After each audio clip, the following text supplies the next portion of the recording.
Government girls senior secondary school Khubarmi ये वसुंधरा को कि वो आए और महिला सशक्तिकरण में समाज की भूमिका के ऊपर अपने विचार रखें। Government high school government senior secondary school girls खुबारमी।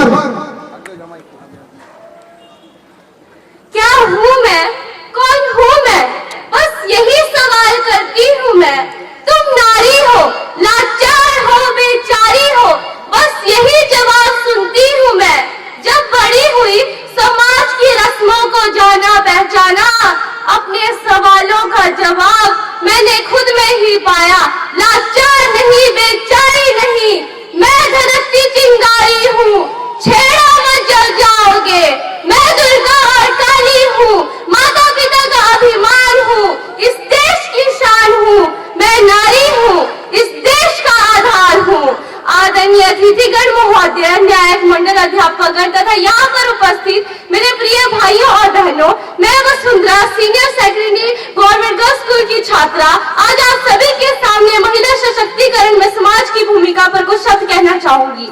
सर्वप्रथम आप सभी यही सोच रहे होंगे कि महिला सशक्तिकरण का अर्थ क्या है, तो मैं आपको बताती हूँ। महिला सशक्तिकरण का अर्थ है महिलाओं को बिना किसी भेदभाव के जीवन के प्रत्येक क्षेत्र में स्वतंत्र पूर्वक कार्य करने का अधिकार ही महिला सशक्तिकरण कहलाता है। अब आप सोच रहे होंगे कि इसकी आवश्यकता क्यों पड़ी।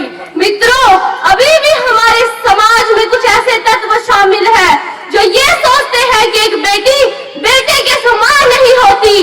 तो मेरा प्रश्न है उन लोगों से, यदि वे ऐसा सोचते हैं तो फिर वे अपनी पत्नी के इलाज के लिए एक महिला डॉक्टर ही क्यों ढूंढते हैं?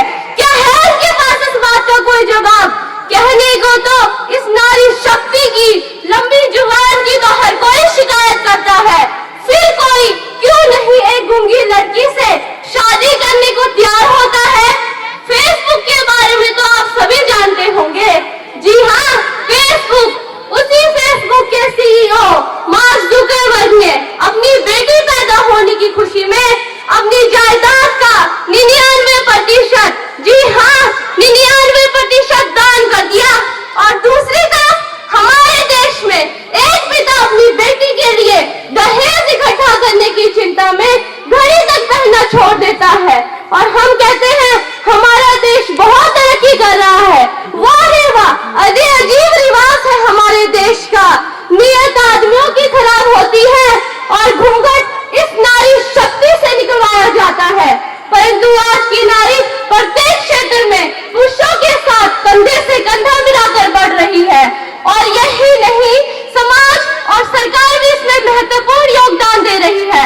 सरकार के द्वारा बेटी बचाओ बेटी पढ़ाओ योजना, सुकन्या समृद्धि योजना, उज्ज्वला योजना जैसी अनेक योजनाएं लागू की गई है और समाज भी नारियों के महत्व को समझने लगा है। इसके अलावा भारतीय संविधान में राज्यसभा और लोकसभा में नारियों के लिए सीटें आरक्षित रखी गई है। अरे सुना है, परिवार पर जिम्मेदारियों का बोझ बढ़ा तो ऑटो रिक्शा ट्रेन तक चलाने लगी है नारियां। साहस के साथ आसमान भेद कर अंतरिक्ष तक जा पहुंची है नारियां। अरे आजकल तो वायुयान तक उड़ाने लगी है नारियां। और कितने उदाहरण ढूंढ कर लाऊं, हर शक्ति क्षेत्र आजमाने लगी है नारियां। अरे आजकल तो वीर जवानों की शहादत को कंधा देकर शमशान घाट तक जाने लगी है नारियां। यदि कल्पना चावला, किरण बेदी जैसी महिलाएं नहीं होती तो इस देश का नाम रोशन कौन करता? क्या है आपके पास कोई जवाब? मैं बेटी हूँ, मैं नारी हूँ, मैं सीता और मैं ही द्रौपदी हूँ, पर पुरुषों की इस दुनिया ने मुझे कैसी नियति दिखलाई। अरे कभी हार गए जुए में तो कभी अग्नि परीक्षा दिलवाई। कलयुग हो या सतयुग हो, इल्जाम मुझे पर आता है। फिर न जाने क्यों काली अंधेरी सड़कों पर चलने से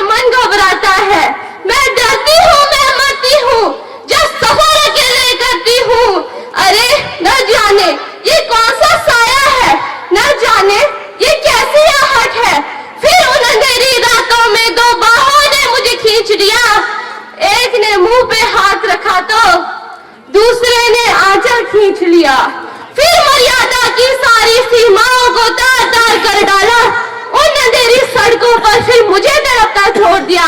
सबने तस्वीरें खींची, सबने तस्वीरें खींची, कोई मदद को आगे ना आया। कोई मदद करो, कोई मदद करो, ये चीख चीख कर चीख भी मुझसे रूठ गई। और जब होश में आई तो सबकी बातें सुनकर टूट गई। परिवार की बदनामी होगी, सबने मुझे यही समझाया, ये नई उम्र के लड़के हैं, थोड़ा बहक ही जाते हैं, ये नई उम्र के लड़के हैं, थोड़ा बहक ही जाते हैं, दुनिया वाले तुम पर ही प्रश्न उठाएंगे, क्यों गई थी काली रातों में, क्यों नहीं था कोई साथ में, क्या मेकअप था, क्या गहने थे।